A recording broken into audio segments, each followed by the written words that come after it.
Hello दोस्तों, नमस्कार। मेरी यूट्यूब चैनल में आप सभी का हार्दिक स्वागत है। दोस्तों, जैसा कि हिंदी विषय हमारा चल रहा था, तो इसी क्रम में आज हम हिंदी भाषा से संबंधित प्रमुख अनुच्छेदों का अध्ययन करेंगे। यहाँ से दोस्तों काफ़ी क्वेश्चन पूछते हैं हिंदी में, तो चलते हैं हिंदी भाषा से संबंधित प्रमुख अनुच्छेद।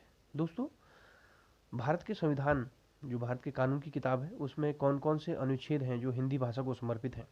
तो उसी क्रम में पहला अनुच्छेद है अनुच्छेद 120। दोस्तों, अनुच्छेद 120 है क्या? यानी कि संसद में प्रयोग की जाने वाली भाषा हिंदी या अंग्रेजी होगी। संसद का जो कार्य है दोस्तों, वो हिंदी या अंग्रेजी में किया जाएगा, परंतु यहाँ पर एक शर्त है, परंतु लोकसभा अध्यक्ष या राज्यसभा का सभापति किसी सदस्य को उसकी मातृभाषा में सदन को संबोधित करने की अनुमति दे सकता है। दोस्तों, मातृभाषा का मतलब यानी उसकी लोकल लैंग्वेज। जैसे हम उत्तराखंड के हैं, तो उत्तराखंड की मातृभाषा क्या है? यानी कि गढ़वाली और कुमाऊनी।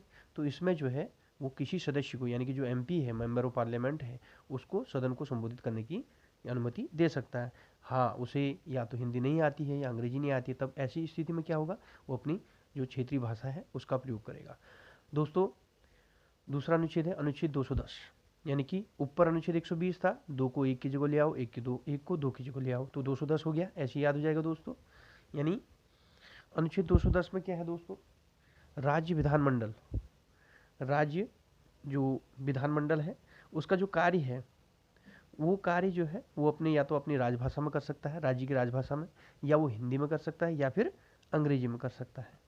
यहाँ पर भी एक शर्त और है दोस्तों, विधानसभा अध्यक्ष या विधान परिषद का सभापति किसी सदस्य को उसकी मातृभाषा में सदन को संबोधित करने की अनुमति दे सकता है।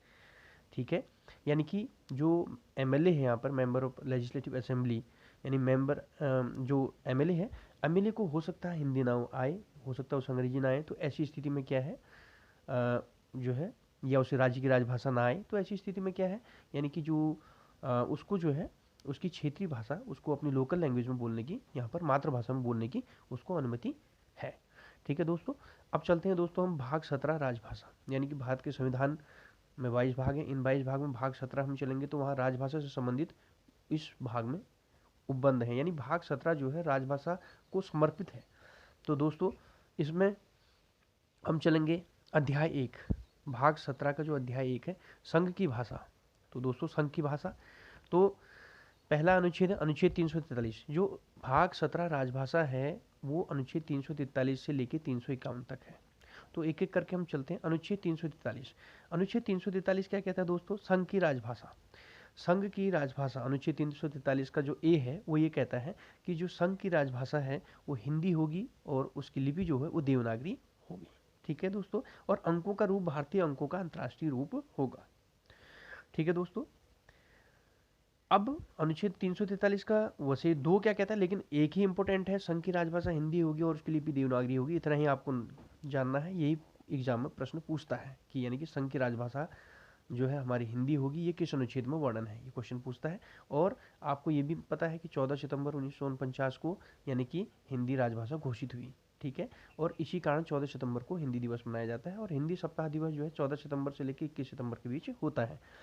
तो दोस्तों, अब 343 का जो ख है वो क्या कहता है? इस संविधान के प्रारंभ से 15 वर्ष की अवधि तक उन सभी शासकीय प्रयोजनों के लिए अंग्रेजी भाषा का प्रयोग किया जाता रहेगा जिनके लिए पहले प्रयोग किया जाता रहा था। ठीक है, तो परंतु राष्ट्रपति उक्त अवधि के दौरान संघ के शासकीय प्रयोजनों में से किसी के लिए अंग्रेजी भाषा के अतिरिक्त हिंदी भाषा का और भारतीय अंकों के अंतर्राष्ट्रीय रूप के अतिरिक्त देवनागरी रूप का प्रयोग प्राधिकृत कर सकता है।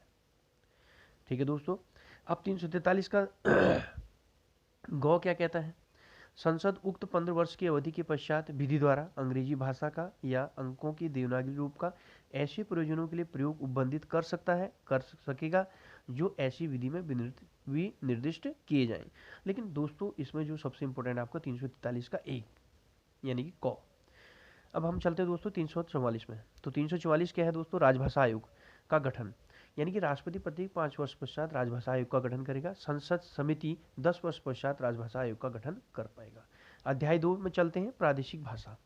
दोस्तों, प्रादेशिक भाषा की बात करें हम तो अनुच्छेद 345, 346, 347, तीन अनुच्छेद इसको समर्पित है प्रादेशिक भाषा को। 345 में क्या है दोस्तों? राज्य की राजभाषा। राज्य की जो राजभाषा है या वो प्रादेशिक भाषा हो सकती है या हिंदी हो सकती है, ठीक है।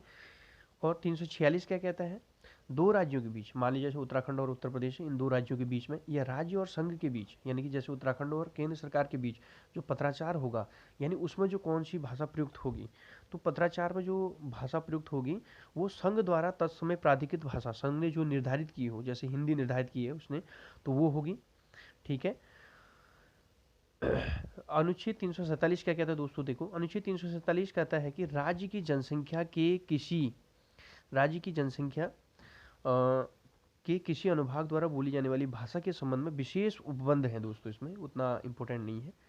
अध्याय 3 दोस्तों, अध्याय 3 क्या है, सुप्रीम कोर्ट और हाई कोर्ट, यानी SC supreme court, SC high court आदि की भाषा क्या होनी चाहिए। अनुच्छेद 348 और 349 और दो अनुच्छेद इसको समर्पित हैं, सुप्रीम कोर्ट हाई कोर्ट आदि की भाषा से संबंधित। अनुच्छेद 348 बहुत इंपॉर्टेंट दोस्तों। अनुच्छेद 348 क्या कहता है, सुप्रीम कोर्ट और हाई कोर्ट में या संसद में या राज्य विधानमंडल में जो विधेयक पारित होते हैं, जो अधिनियम पारित होते हैं, उन अधिनियमों और विधेयकों में प्रयोग की जाने वाली जो भाषा होगी वो उपबंध होने तक अंग्रेजी होगी। जब तक ये उपबंध नहीं हो जाएगी कौन सी भाषा है, तब तक वो अंग्रेजी ही होगी, ठीक है दोस्तों। अनुच्छेद 349, अनुच्छेद 349 क्या है, भाषा से संबंधित कुछ विधियां अधिनियमित करने की विशेष प्रक्रिया, भाषा से संबंधित कुछ विधियां जो लॉ हैं उनको अधिनियमित करने की जो है विशेष प्रक्रिया के बारे में इसमें जानकारी दी है दोस्तों। अध्याय 4 है विशेष निर्देश, ठीक है। तो अध्याय 4 में आप